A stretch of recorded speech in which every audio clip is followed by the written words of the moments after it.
Muy buenas tardes con todos. En esta oportunidad, por parte de la empresa Hexagonal Construction Company, vamos a analizar este diseño, esta plantilla de diseño de columnas circulares espirales por corte. Este método es basado a la normativa 060. Pues vamos a verificar el análisis y el cálculo respectivo que se ha hecho, así como también vamos a verificar la normativa 060. Les invitamos a todos los que nos están suscritos a nuestro canal, todos los que nos siguen. Tenemos cuentas activas tanto en YouTube, en Facebook, en LinkedIn y también tenemos en TikTok. Todos nuestros canales son gratuitos. Tenemos información gratuita en nuestra cuenta de YouTube respecto a lo que son diseño de acero, arrostrados y no arrostrados y otros temas que pueden encontrar. Entonces, sin más que demorar, vamos a empezar. El diseño de columnas circulares, también la normativa 060 también habla acerca de diseño de columnas. Y en el tema de diseño de columnas circulares,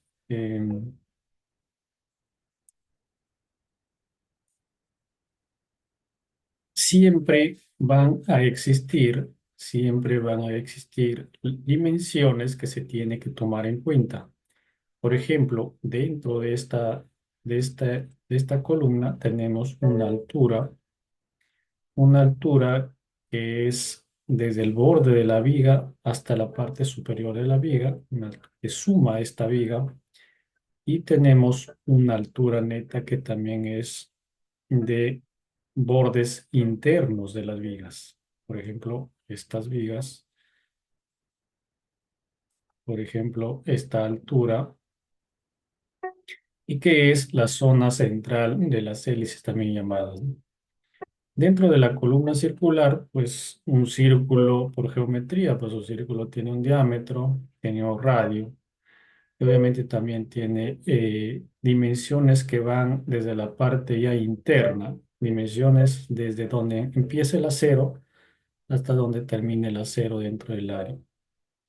Las columnas son tanto en la sección de la columna de la altura y también en la sección de la columna de la base. Son respectivos datos que se tienen que tomar en cuenta para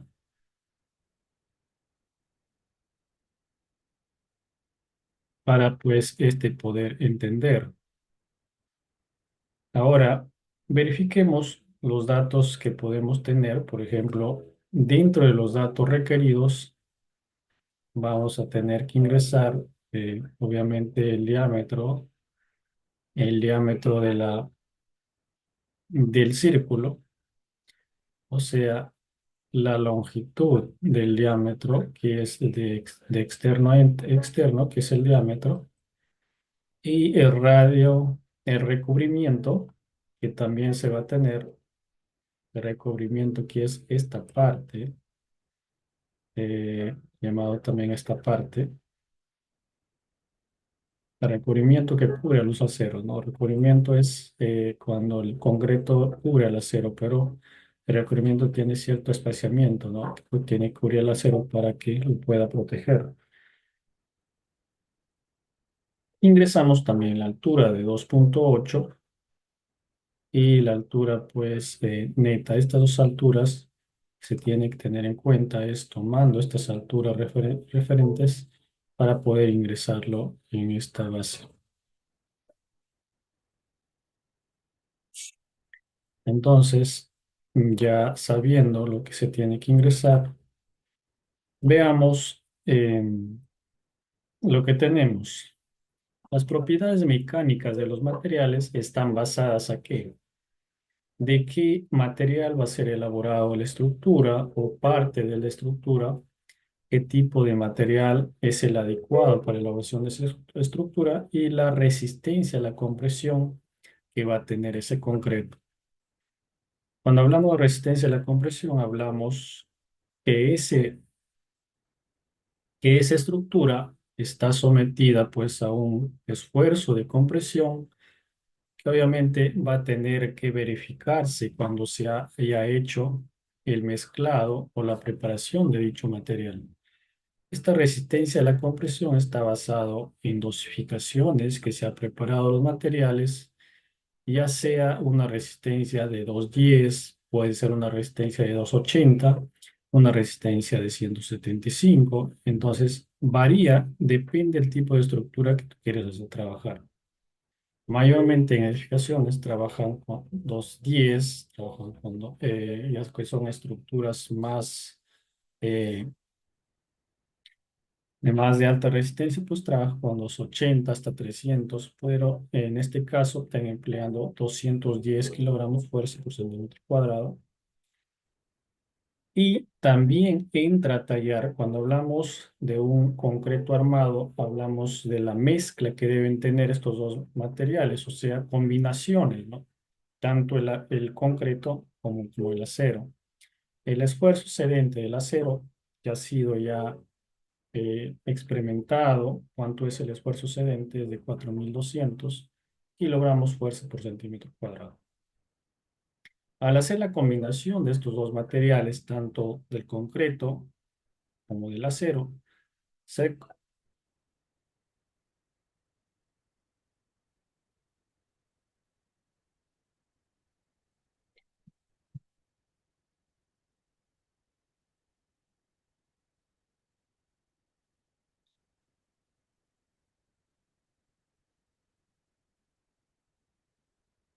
al hacer las combinaciones, al hacer las combinaciones de estos dos materiales, pues del acero con el concreto, vamos a tener el concreto armado, decíamos. Esto va a hacer que la estructura tenga una mayor resistencia, va a tener una mayor rigidez y obviamente va a poder desplazarse, ¿no? Tenemos un factor de reducción por capacidad de corte, que este factor obviamente nos da la normativa, que podemos trabajar con ciertos factores de acuerdo pues al tipo de uso material que podemos tener. Y las solicitaciones de carga que mayor pues mente se da en el análisis, esto lo sacamos de un análisis, podemos analizar el peso unitario por cada uno inferior y superior, por cada uno de las columnas, tanto en la carga axial última de la columna de la base o la carga axial también de la última de la columna de la altura. En este caso vamos a ver la cortante sísmica en columnas y el efecto de la cortante. ¿Qué dice la normativa sísmica según a la norma? Vamos a ver los artículos 21.4.3 y o 21.5.4.1. Veamos en la normativa E060. 21.4.3. Compartimos y nos vamos a la normativa E060. ¿Qué nos dice la 21.03? Nos dice que la fuerza cortante de diseño, es decir, en las vigas y columnas que resistan efectos sísmicos, no deben ser menores al valor obtenido entre A y B. Ahora, si tenemos la descripción de estos dos datos que nos dicen A y B, nos dicen que en el caso del A nos dice la suma de la cortante asociada en el desarrollo del momento de los nominales, Mn es un momento nominal, del elemento de la carga del extremo restringido de a la luz libre y la cortante isostática, calculado para las cargas de gravedad tributarias amplificadas. Estos elementos en flexocompresión, los momentos nominales en los extremos de la luz libre del elemento estarán asociados a la fuerza axial, que dé como resultado el mayor momento nominal posible. Aquí vemos un PU. Ahora, el cortante máximo, ahí vamos por el lado B, el cortante máximo obtenido de las combinaciones de la carga de diseño debe verse en 9.2.3 y el factor de amplificación a los valores del sismo igual a 2.5. Entonces, eso es lo que nos dice 21.43, pero también podemos verificar en 21.541. Entonces, bajamos más abajo.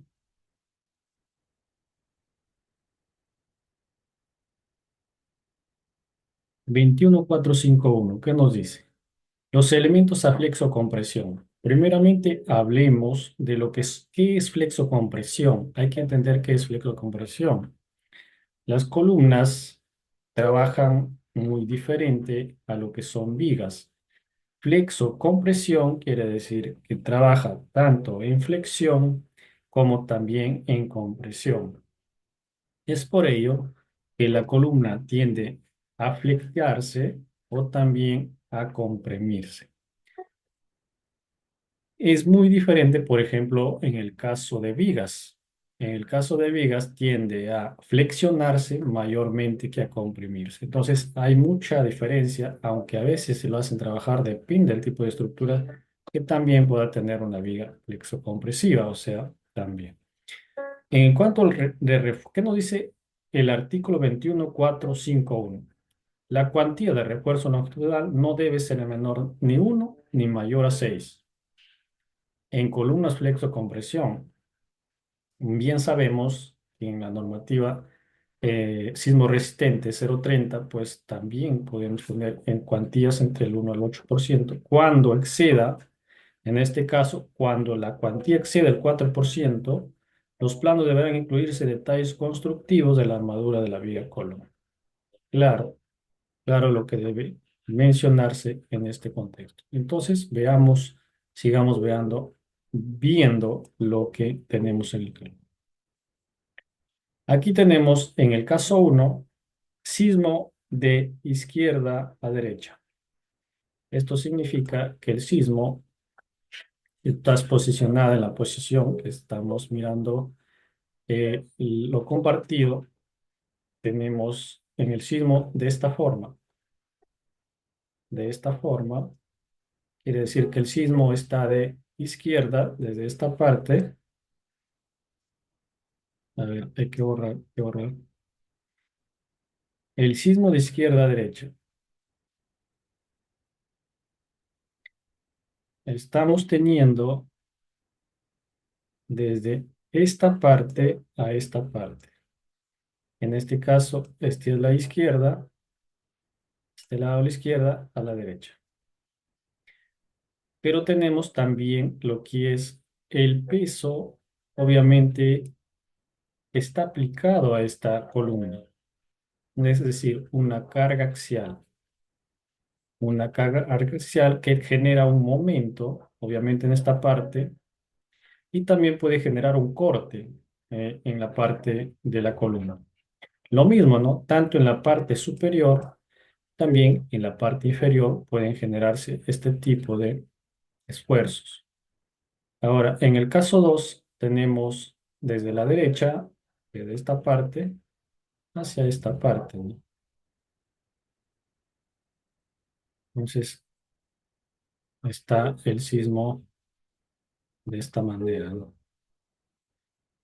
El sismo está yendo de esta manera y obviamente también va a generar estos esfuerzos, pero el corte va a ser en el otro sentido, ¿no? En el caso del momento, también va a ser en otro sentido, en un sentido horario y en el otro va a ser un sentido antihorario, ¿no? Entonces, hay que verificar también el tema de los sentidos que se va a generar estos esfuerzos.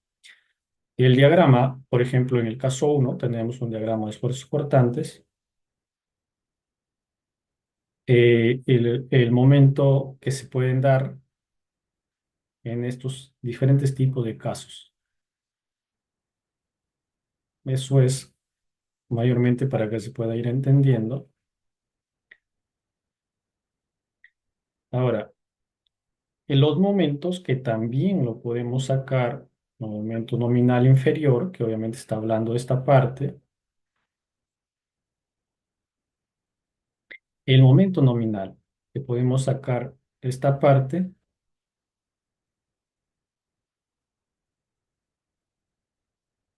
y el momento inferior y también un momento superior. Entonces, también podemos sacar esos esfuerzos, que no hay ningún problema en poderlos sacar en el análisis que ya obviamente se ha hecho, ¿no? En el tema del modelado, en el ETABS, en el SAT, donde lo estás haciendo. Ahora, para tu diseño, lo que puedes hacer es verificar con estos elementos que tenemos acá.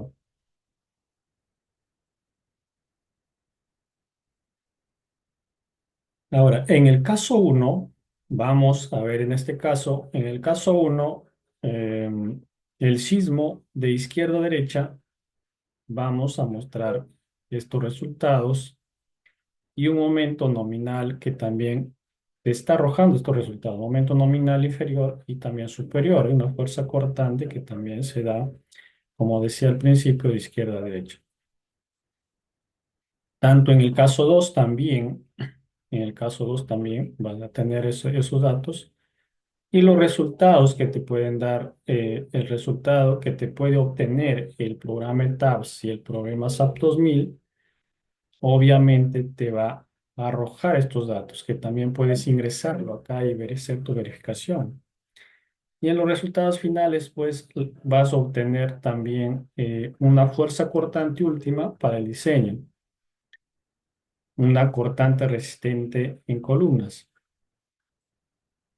Una fuerza cortante significa que esto va a tratar de cortar a la columna eh, de esta forma. Si yo pues tengo mi columna, mm, si yo tengo mi columna de esta forma, lo que va a hacer la fuerza cortante es obviamente querer cortar, como de su propio nombre lo va a querer cortar, ¿no? Lo va a querer separar. ¿No? Entonces, ese resultado final de la fuerza cortante, obviamente va a ser de contrarrestar, ¿no? Entonces, lo que necesitamos es eso.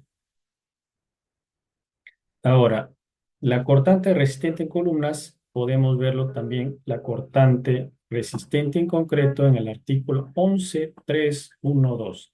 A ver qué nos dice el cortante resistente en concreto en el artículo 11. eh, en el artículo 11.3.1.2, y vamos a compartir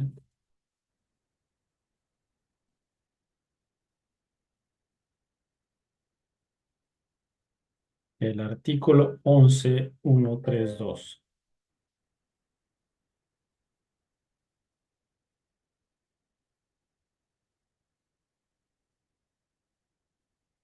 Es el artículo 11.3.2.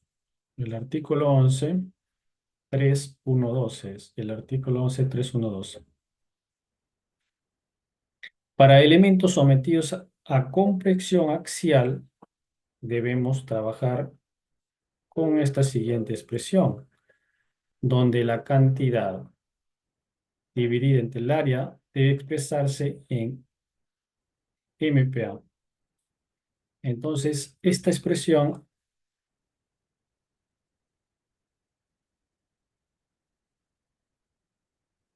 deberíamos trabajar en tema de cortante resistente a concreto. 11.3.1.2, la cual vamos a tener resultados de fuerza de compresión axial en columna y resistente nominal al cortante del concreto. La verificación es que si se requiere uso de espirales o también no se requiere, ¿no? La verificación es eso. Ahora, en la cortante resistente del acero, se tiene que verificar la resistencia nominal del acero. La verificación del cortante nominal máximo en el artículo 11.579. Entonces, tenemos en el artículo 11.3.2, obviamente lo que se ha explicado. Ahora vamos a ver en el artículo 11.3.9. En el artículo 11.579, vamos a verificar el artículo 11.579. ¿Qué nos dice el artículo 11.579? En ningún caso se debe considerar mayor que 0,66. A ver, verificamos, vemos nuestra plantilla. La verificación en este caso se debe dar la cortante nominal máxima del acero y la verificación de la cortante máximo debe decir si cumple o puede decir por una falla dúctil que también te va a incorporar la plantilla. Y los aceros que vas a ingresar en este caso. Ingresas los aceros y el diámetro de la barra y él te va a botar los resultados que obviamente te van a indicar si tienes por falla dúctil o no estás cumpliendo dentro de él. El número de ramales, cabe indicar que el número de ramales es la cantidad eh, de estribos que va a tener una columna. Asimismo, vamos a tener también el área de varilla de los estribos y el área de refuerzo cortante de los espaciamientos, que los espaciamientos no es más que esto lo que se menciona en estas partes, estos espaciamientos que te van a servir obviamente para que tu columna no falle por corte. Los estribos trabajan por corte y también aseguran los aceros verticales que tienes en la columna. La funcionalidad de los estribos. Los especiamientos inicial en la zona de confinamiento, también vas a tener resultado de especiamiento inicial en la zona de confinamiento y obviamente vas a tener también la cuantía de refuerzo espiral mínima, pero vamos a ver este artículo, el artículo 10.9.3. 10.9.3, vamos a verificar, entonces retrocedemos. La cuantía volumétrica de refuerzo en espiral no debe ser menor al valor dado. Entonces, verificamos que no debe ser menor al valor dado.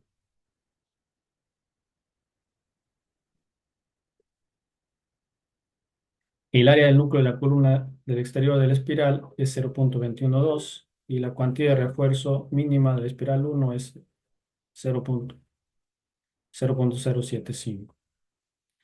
Ahora, en el artículo 21.641 también vamos a ver la cuantía mínima sísmica y lo vamos a ver en el 21.641. 21.641. 21.641. El artículo 21.641 habla bastante de este artículo y debe proporcionarse refuerzos transversales en las cantidades que justifican hasta menores, es decir, que exija la mayor cantidad. La cuantía volumétrica de refuerzo de la espiral o de estribos cerrados en confinamientos circulares no deben ser menores a la ecuación. Aplicando la ecuación y no debe ser menores a lo requerido. En el caso de la columna rectangular, no, en este caso estamos analizando una circular. Acá, por ejemplo, podemos ver el espesor por el refuerzo y el número de ramales que pueden darse, por ejemplo, de acuerdo al área especificada de una columna, porque a veces hay columnas que tienen demasiada área y cuando tú ya no le das los ramales centrales o enlazas con los otros ramales, pues quedan sueltos y no pueden trabajar el estribo no puede trabajar con los aceros verticales. Esos ramales quedan sueltos y no trabajan. Por eso es que se ponen obviamente, los refuerzos o ramales que tienen que incluirse, por ejemplo, en este caso han incluido en la parte central. Es muy importante eso.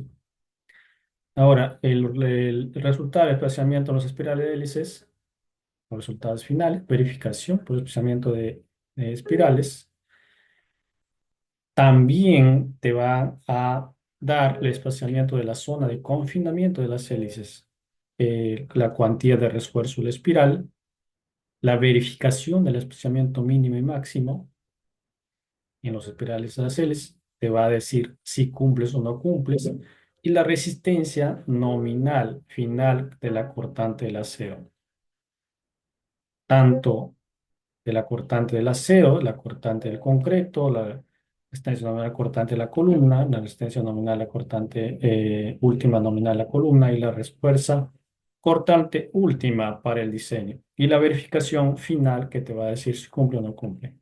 Estos datos que están dentro de esta plantilla obviamente te sirven para corroborar datos de tu análisis y que te ayuden también a solucionar el tema de acuerdo a la normativa E060. Te invitamos a que te suscribas a nuestro canal de YouTube y obviamente si deseas adquirir nuestra información, no te olvides de escribirnos al enlace que estamos dejando a pie del video. Un saludo cordial para todos. Nos vemos en un próximo video.